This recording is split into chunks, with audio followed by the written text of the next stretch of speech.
Hey you! Yeah, you. The one with the shears. Take a breath, relax, and let me fill you in on a secret. It's just a dog. So unless you're competing for a big payout and a fun trophy in a huge event kind of like Groomania, perfection isn't the goal. And if the dog on your table isn't perfect, and spoiler alert, most aren't, then why are you driving yourself crazy trying to make its haircut flawless? I don't know. Social media has done a great job of making groomers feel like every cut needs to be Instagram worthy. But let's be real. Why? That dog is about to go home, run through the yard, roll around on some dead animal, and completely undo everything that you just worked so hard on. So why are you stressing yourself, and probably the dog, out over something so temporary? I have seen a huge rise in young groomers putting themselves under extreme pressure to create perfect grooms, pushing their limits, and that mixed breed dog has zero idea what you're trying to achieve here and wants absolutely none of this nonsense. All for what? A few likes on the internet? Here is the reality check. Those pristine, show-stopping grooms that you see online, yeah, they're not the full story. Many of them are loaded with hairspray and texturizing powder to give them that over fluffy look. Some have been smoothed and enhanced with filters even. They're doing to dogs what they do to people. And the dogs, well, they've been trained their entire lives and bathed weekly, brushed daily, and groomed on a strict schedule, so of course they're gonna be well behaved. Meanwhile, your client's hyperactive poodle mix, that dog has not spent years preparing for your expectations. They just walked in clueless, probably smelling like cheese, and wondering why they suddenly need a spa day. Do you know what sets a really great groomer apart? Here's a hint. It is not perfect haircuts, but knowing when good enough is enough. A good groomer working with the general public values these different skills over and above those Instagram-worthy after pictures.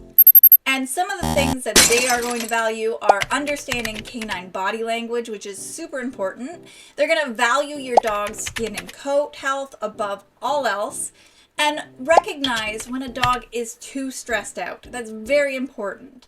And knows that a positive, safe environment and experience is going to be way more important than a flawless finish.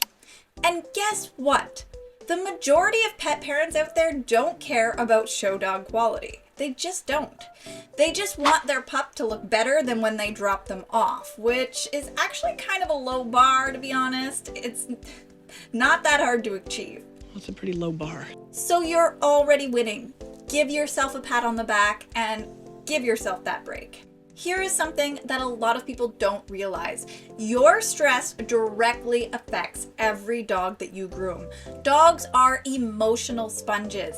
They've evolved for tens of thousands of years to read human emotions like no other species on planet Earth. If you're tense, frustrated, or rushing through, they're going to pick up on it and react. Fun fact, it is the only species on Earth that triggers endorphin release when making eye contact with them.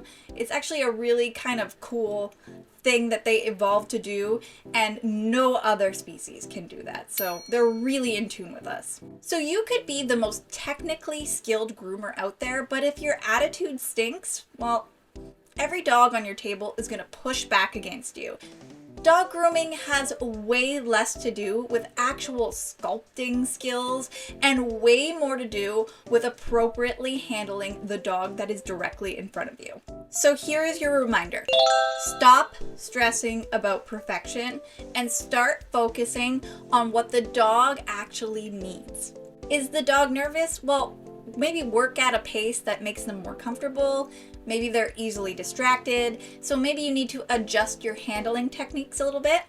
Maybe they're bad for nails and you need to break it down into smaller steps. Maybe do them at the beginning, maybe do them at the end. Whatever's gonna make them feel comfortable, play around with it so you can figure it out. Maybe they freak out when they're getting blow dried. Well, maybe find a gentler approach, maybe turn down your dryer. It might take longer, but the dog is going to be happier.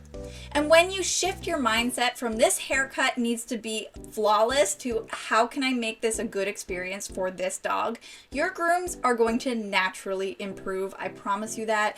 And it's not going to have all that pressure. So ultimately it comes down to a saying that I heard years ago that was super helpful for me in the beginning. And it was that only perfect pets get perfect haircuts.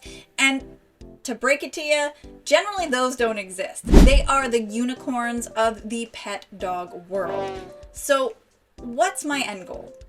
Safe, positive experience that build trust over time.